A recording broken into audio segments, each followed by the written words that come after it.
దేశమైనా రాష్ట్రమైనా బాగుండాలంటే చెడు చెవిలో చెప్పు మంచి అరిచి చెప్పు అన్నటువంటిది మంచి పాలసీని. కాకపోతే ఇదివరకు అట్లాంటిది లేదు. అప్పట్లో చెడు అరిచి చెప్పేవాళ్ళు, మంచిని చెవిలో చెప్పేవాళ్ళు.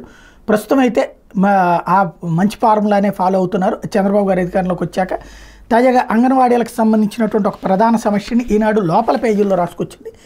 కందిపప్పు కేటాయించరు అంటూ అంగన్వాడీ కేంద్రాలకు చేరని సరుకు 6 నెలల నుంచి 3 సంవత్సరాలు విభాగం వాళ్ళకి 54,196 మంది లబ్ధిదారులు ఉన్నారు. 3 నుంచి 6 సంవత్సరాల్లో 20,286 మంది ఉన్నారు. గర్భిణులు 10,291 మంది ఉన్నారు. బాలింతలు 8,132 మంది ఉన్నారు. మొత్తం 92,905 మంది ఉంటాయి.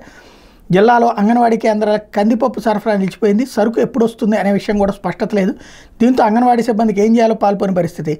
ఆగస్టు నెలకు సంబంధించిన కందిపప్పు ఇప్పటిదాకా జిల్లా పౌర సరఫరాల శాఖ నుంచి విడుదల కాకపోవడమే కూరలు వండేందుకు కూడా ఇబ్బందులు పడుతున్నారు. మరి పౌర సరఫరాల శాఖ మంత్రి నాదెళ్ల మనోహర్ గారు మరి ఆయన దృష్టికి తీసుకెళ్లారు లేదో తెలియదు. కందిపప్పుతో ఎక్కువ కూరలు వండుతుంటారు సాధారణంగా. అలాంటిది నెలలో 10 రోజులైనా సరుకు కేంద్రాలకు సరఫరా చేయకపోవడంతో కూరలు వండేందుకు తిప్పలు పడుతున్నామని సిబ్బంది వాపోతున్నారు. కూటమి ప్రభుత్వం చొరవ చూపి సమస్య పరిష్కరించాలని అంగన్వాడీలు కోరుకుతున్నారు అన్నటువంటి విషయం ఈనాడులో లోపల పేజీల్లో రాసుకొచ్చారు. నాదెళ్ల మనోహర్ గారు స్పందించాల్సి ఉంది దీని మీద.